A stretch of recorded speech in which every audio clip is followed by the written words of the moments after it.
Vous êtes venu d'où? Vous êtes au service de quoi? Vous êtes au service de qui?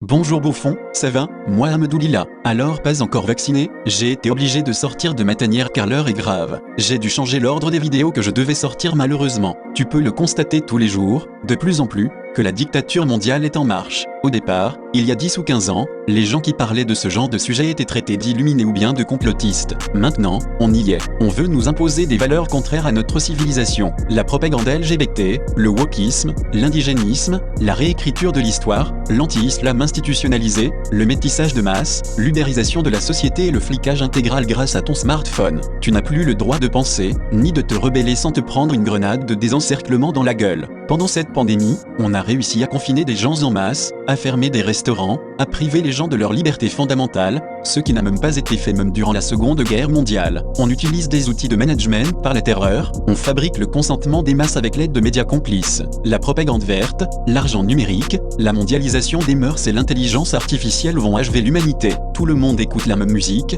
tout le monde mange la même chose et s'habille de la même manière. En gros, nous allons dans une société totalitaire communiste. Bientôt nous devrons penser de la même manière et cela de manière forcée. Tu n'as pas le droit de remettre en cause la propagande des chaînes de télévision continue, ni de la pensée dominante. Le système dégélique est en place, avec une inversion des valeurs, et un changement radical de société. On t'aura prévenu mon ami, ce qui était inimaginable il y a 10 ans est normal maintenant. Il procède par graduation pour faire admettre des principes ou des idéaux inacceptables. Étape numéro 1, choquer. Étape numéro 2, habitué. Étape numéro 3, normaliser. Alors maghrébin, que faire face à cela? Conseil numéro 1, s'en remettre à Allah. En tant que maghrébin et nord-africain, notre puissance réside dans notre foi car nous ne pouvons rien faire sans Dieu. Tu as compris bien évidemment que les imams ne parlent même pas de ces problèmes-là, ils parlent de sujets périphériques, ou bien inutiles, comme dit le proverbe, qui ne dit mot consent, ne leur donne plus de force ni de vue. N'oublie pas, tu as le Coran, la Sunna et un cerveau, tu sais lire Ahmedoulila. Conseil numéro 2, renseigne-toi au maximum sur les sujets actuels, lis. Renseigne-toi par d'autres moyens que sur les chaînes d'information en continu,